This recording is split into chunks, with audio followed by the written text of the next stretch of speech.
out of the garden, forced to sweat and raise their food with thistles in the ground. Hey, I want to go back to the Garden of Eden just for a second. You know, we're going back because I want to emphasize a point that when God created the world, when He created this whole thing, it was very good. The text in Genesis says that over and over again, chapter 1.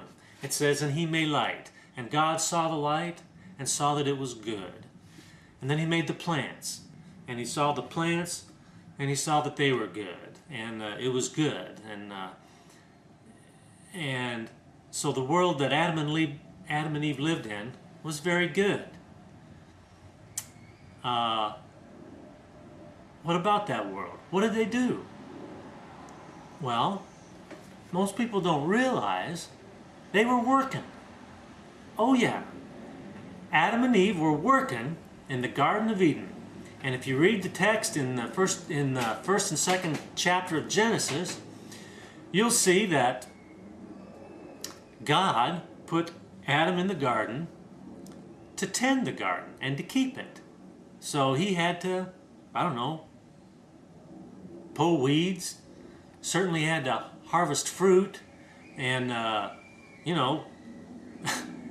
keep the place clean and looking nice. Otherwise, you'd have to hack yourself through the underbrush with a machete just to get from one place to another.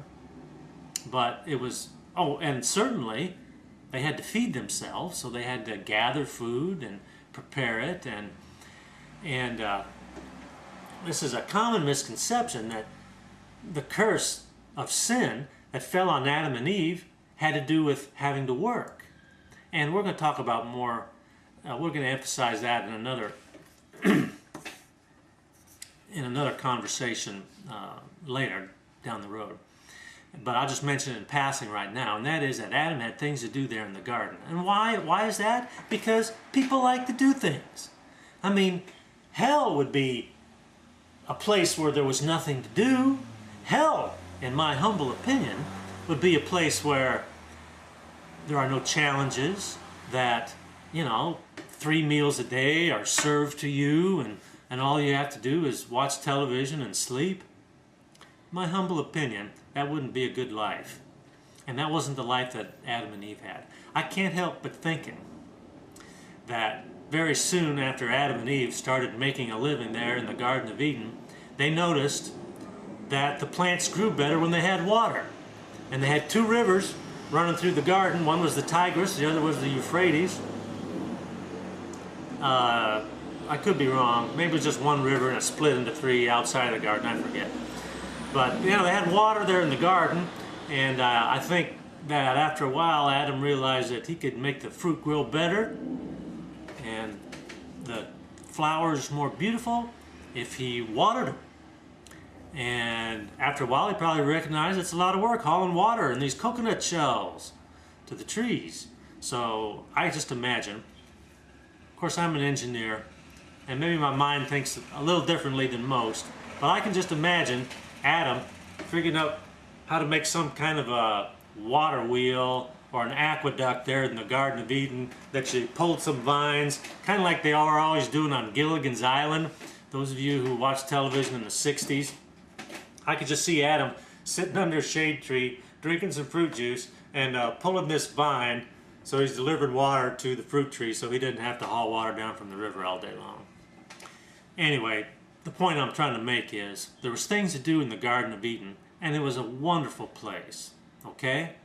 Okay. That's the world that God made. But I don't have to tell you, that world didn't last very long. Before the first child was born, before Cain was born, Adam and Eve sinned, disobeyed the creator of the universe who built this garden for them. And isn't it fascinating that on the day that they ate from the fruit, the forbidden fruit, it says, the text says in Genesis, that God came down in the cool of the evening, as was his custom, to just hang out with Adam and Eve and see how things are going and what was going on today. Oh, that reminds me, one of the things he told Adam to do, name all the animals. That's a big job. Anyway, on this particular day, God came down to hang out with Adam and Eve, and he couldn't find them. And he says, "Where are you guys?" And Adam says, "We're naked, so we're hiding." And then God said, "Who told you you were naked?"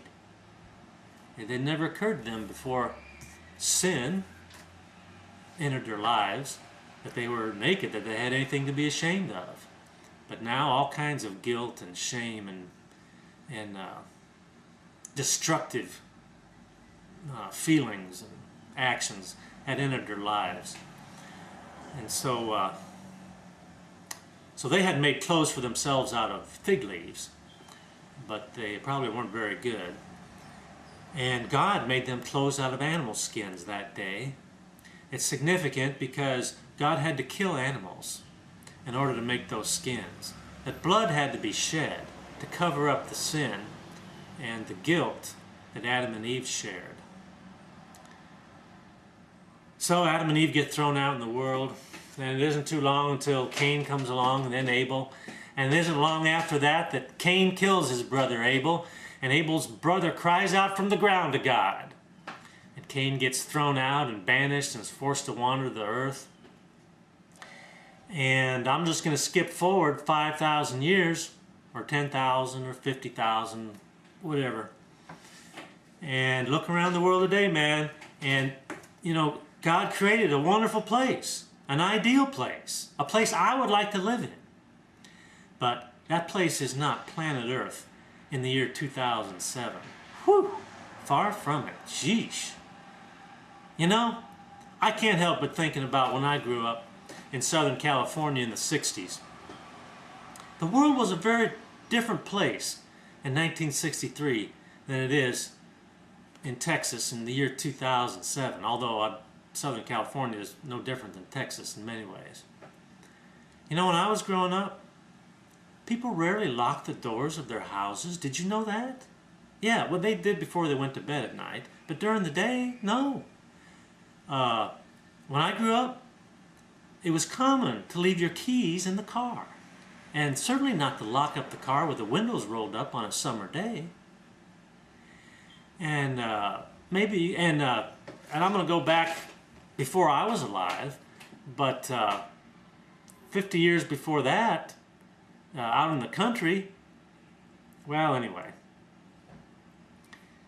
all this is just to say that we're very suspicious and we don't trust people today, and you have to look hard and long to find an honest person. And you might say to yourself, well, those things aren't very bad. Well, they ain't good. And I don't have to spend much time elaborating on the depths of human depravity we see in the world around us today. And I'm talking about, you know, radical Muslims blowing people up. And I mentioned the daily murders in our big cities, and the hit and run accidents, and the child abuse, and the wife abuse. And those things are terrible.